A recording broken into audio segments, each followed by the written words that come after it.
Chirurgiste, à titre personnel et à la fois au niveau de la communauté d'Aglo et de la mairie de Florange, on l'a toujours appuyé.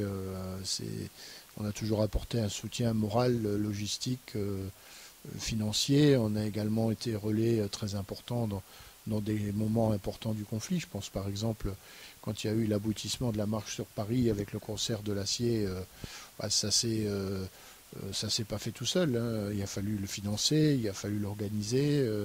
Donc le financement, ça a été le département, la région, la communauté d'Aglo. Ce financement, il a fallu le monter, je m'en suis occupé.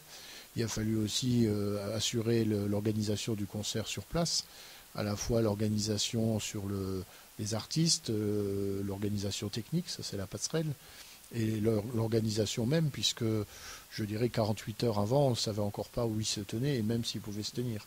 Donc tout ça pour citer quelques exemples et dire qu'à tous les moments, on a été à leur côté. Après, sur le conflit lui-même, sur le fond, j'ai toujours tenu aussi un discours constant pour défendre l'existence de l'usine intégrée, parce que je crois qu'elle est effectivement viable et rentable.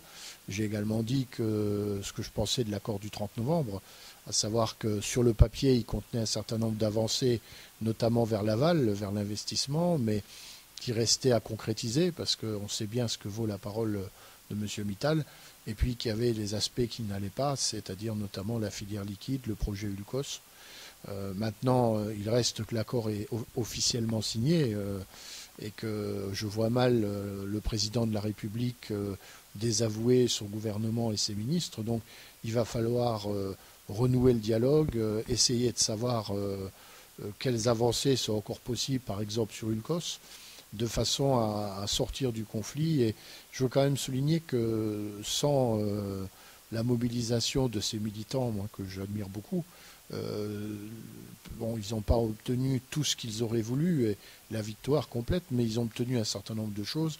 Et je pense que si ce n'était pas mobilisé, on n'aurait rien eu du tout. Le 1er octobre dernier, quand la filière liquide, il a été annoncé qu'elle fermait, à aucun moment Mittal n'avait annoncé des investissements sur la filière froide et sur l'aval. Or, aujourd'hui, il les annonce. Est-ce qu'il va les faire? Ça, c'est un autre problème. Mais il y a déjà eu des évolutions de ce point de vue-là, et incontestablement, la mobilisation a permis ça.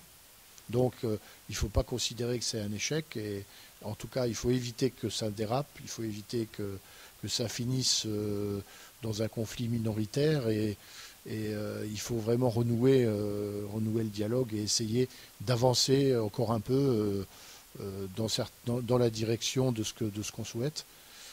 Sans doute, on n'arrivera pas à obtenir tout ce qu'on aurait voulu, mais il faut obtenir le plus possible. Et le projet Ulcos 2, vous y croyez? Ulcos 2, je crois en Ulcos en général, parce que Ulcos, c'est une technologie moderne. C'est un enjeu, bien sûr, pour nous, ici dans la vallée de la Fensch, pour continuer à avoir une filière liquide, parce que maintenant, c'est clair, sans Ulcos, c'est terminé. Je veux dire, maintenant, les choses sont... On pouvait se poser la question encore il y a un an, aujourd'hui, sans Ulcos, il n'y a plus de filière liquide. Ensuite, c'est un enjeu européen, si on veut une industrie en Europe, et c'est même un enjeu planétaire, parce que si on n'a pas ce type de technologie qui lutte contre les gaz à effet de serre et le réchauffement climatique, eh bien, lorsqu'il y aura une reprise, et un jour il y aura une reprise économique, on manquera de capacité de production en Europe, on importera de l'acier d'autres pays, et où on n'est pas très regardant sur les conditions sociales et environnementales. Donc finalement, c'est un combat pour la planète aussi qu'on mène. Vous êtes pour ou contre une nationalisation du site, vous? Alors pour moi, la nationalisation, ce n'était pas un choix en soi.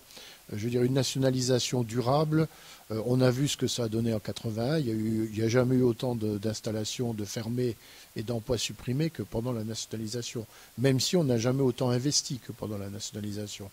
Donc aujourd'hui, l'État n'en a plus les moyens. Par contre, ça pouvait et ça peut encore être une arme dans le cas où Mittal ne respecte pas ses engagements, à condition qu'on ait un repreneur derrière. C'est conçu comme une étape transitoire pour permettre une reprise. Ça me paraissait effectivement une bonne idée et je l'ai soutenu. Mais nationaliser pour nationaliser durablement, je crois qu'aujourd'hui, ça n'est plus possible. Vous pensez que le gouvernement français ou l'Europe peut encore faire quelque chose face à Mittal? Écoutez, je le souhaite, parce que si les politiques démissionnent face à Mittal, il faut donner les clés à des gens comme Mittal et consorts. À quoi ça sert d'avoir des élections? À quoi ça sert de se battre? À quoi ça sert de s'engager? Maintenant, le rapport de force n'est pas évident. On est dans une économie mondialisée, ouverte, où beaucoup de choses dépendent de l'Europe. Vous avez une Europe qui, sur 27 États, 23 ou 24 sont dirigés par des gouvernements libéraux de droite. Donc la Commission européenne, elle est d'inspiration libérale, donc c'est pas facile. Mais si on n'a pas la volonté de faire bouger les lignes, on risque pas d'y arriver.